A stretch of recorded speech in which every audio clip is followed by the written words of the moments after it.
Are you tired of missing your targets at the range? Are you always got the weapon, you've done everything that you think you're doing perfectly, and you engage the trigger, and all of a sudden the shots are all over the place? Well, you're not alone. A lot of people have that same problem. But I'm here today to give you 3 simple tips that will increase your accuracy instantly. They're not very hard, they're not very difficult, but most people tend to overlook them, and this is why you are inaccurate with your pistol. Let's start with the very first thing we got to do. I want you to think about building a house. Tell me how many houses are built roof first. If you watch any construction site, they have to build a foundation, and that foundation in shooting is your grip. And we've talked multiple times about grip, and we have the ebooks about grip. You got to get yourself in a position to understand that what controls most of your recoil management problems is the grip. So I have a rubber gun here, guys, and it has no bullets in it, and I am going to point it towards the target, towards the camera, and I just want to make sure that the powers that be know that this is a rubber gun and it has no bullets in it. So first of all, we need to understand, no matter if you're right-handed or left-handed, we have to contact the weapon the best we can. And the easiest way for us to do this is to pick the weapon up using a pistol. We use a pistol to pick up a pistol, and then we want to hold the weapon high on the tang. And the higher we get on it, the less chance we're going to get any muzzle flip from the top side of this. If we do not hold it high enough and have some gap here, we're going to lose some of that control, which in turn will allow the weapon to flip a little bit, or muzzle flip a little bit. So the higher we have it up here, the more we want to be. Now, this hand is actually only controlling the weapon into the back of my hand. If you think, these 3 fingers are applying pressure in this direction towards the back of my hand, and my web of my this part of my hand here is wrapping in. So we have that here and here. Now I could shoot the pistol this way if I had to, bringing my hand to my chest and cutting the shot. When we take single classes, we cant it just a little bit. If you really think about it, the weapon is pushing back. My fingers are pushing back on the grip, and I'm rolling my thumb forward, which is giving us control on this side.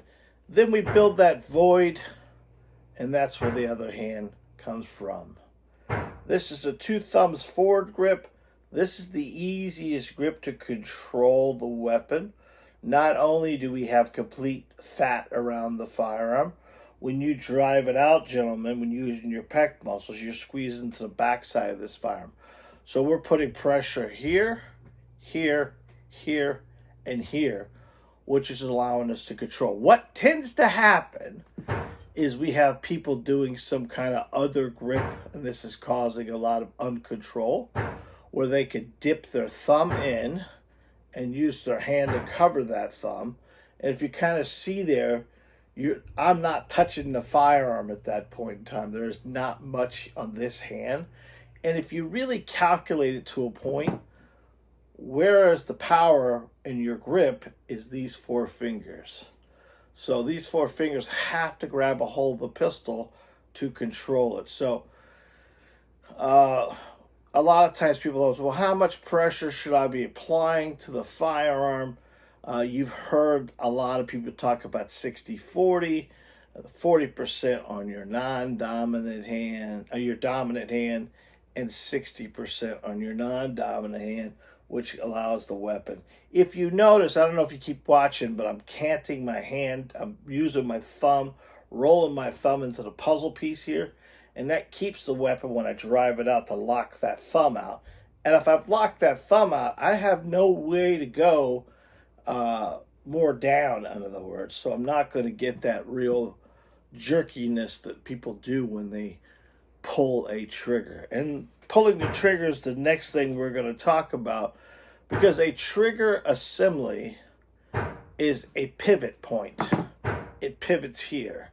And what tends to happen is most people could have a decent grip and really rake or jerk the crap out of that trigger. And trigger manipulation is one of the real challenges of people trying to run a pistol properly, because they get a little anticipation or they rush the shots and those things. So remember, a trigger press is what we're looking for. And what we're looking to do is apply pressure to that trigger until it cuts. And once you've got the trigger travel down, that's how much the trigger needs to move before it cuts. You'll understand you can take some of the slack out of this trigger and just get the last little bit of the trigger available for you so you can cut it. It's a lot easier to do it that way than it is to pull the trigger. We've talked many times when I showed the camera the rubber gun and I just slapped the trigger. Do you see what's happening there at the front of the pistol? And this is what's happening to most people, is when they get to the range, they get kind of excited, they get kind of, well, let's get going, and they start getting that whole bang, bang, bang, and bang, bang, bang, bang. And look what's happening there, that gun's moving.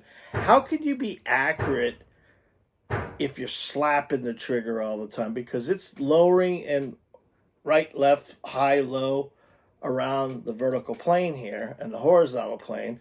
It becomes so much more challenging for us. Instead of us taking the trigger and slapping it, we just want to pull back on it, pull back on it, pull back on it, pull back on it. Those two things together will make you accurate. But the last thing we need to talk about is your sight system. We need to make sure we understand what our sight system is. Now, we teach a lot about 6 o'clock hold or the lollipop, and basically that is the, I'll show you what I'm talking about right here. That is the dot just below where you're aiming. Because you really think about sight systems on a pistol, they're up here. Your barrel is here. As that bullet rises, it comes up just a little bit, arcing out, because most of your semi-automatic pistols have a tipped-up barrel, and it causes it just to arc just enough. So out there at about the 12 to 16 feet area, these lines of sights and bore axis match each other. And a lot of times if you do that with a 6 o'clock hole where you've got the dot there and the target here, if you kind of think about, I'm just putting just below it, putting this part here as being the lollipop of the sucker and the circle being the sucker, we want to make sure it's there. But what it does for us more than anything else, it gives us a consistent point of aim. And the more consistent point of aim we have, the better we're going to be. What we need to think about mostly is we do have that horizontal and vertical line that we try to be on at all times. We want the weapon over our dominant eye, and we want the weapon in our line of sight as much as possible. What tends to happen is students take the weapon out there, then right at the last minute, they bend their wrist to aim the weapon. And if this firearm or this weapon is in any other angle but level, how can you expect it to do anything but shoot low? A pistol pointed low is only going to shoot low. Guys, shooting is not complicated. It is complex. Now, we have a master class coming. I want to start doing some online teaching. And I need a beta group to help me build a seminar, basically. And I wanted to put something together for you for February the 24th at 7 p.m. We're going to do 4 weeks of beta testing and write us a class. And I need looking for 10 to 15 students to sign up. You need to be available at 7 o'clock on the 24th. I believe that's Monday night. You'll need to be available Monday nights at 7 o'clock for 4 weeks. You'll need to have a weapon. You will need to be able to get to a range at least once a week. You'll be able to dry fire from home. And I'm going to give you class work. I'm going to give you some PDFs. I'm going to give you some drills to work on. And we're going to check your accuracy in the beginning and at the end. And you will help me write this class. and I think it'll be fun. It's $79.95, and it's a one-time fee. That's all it is. And then from there, you're going to be our top beta testers.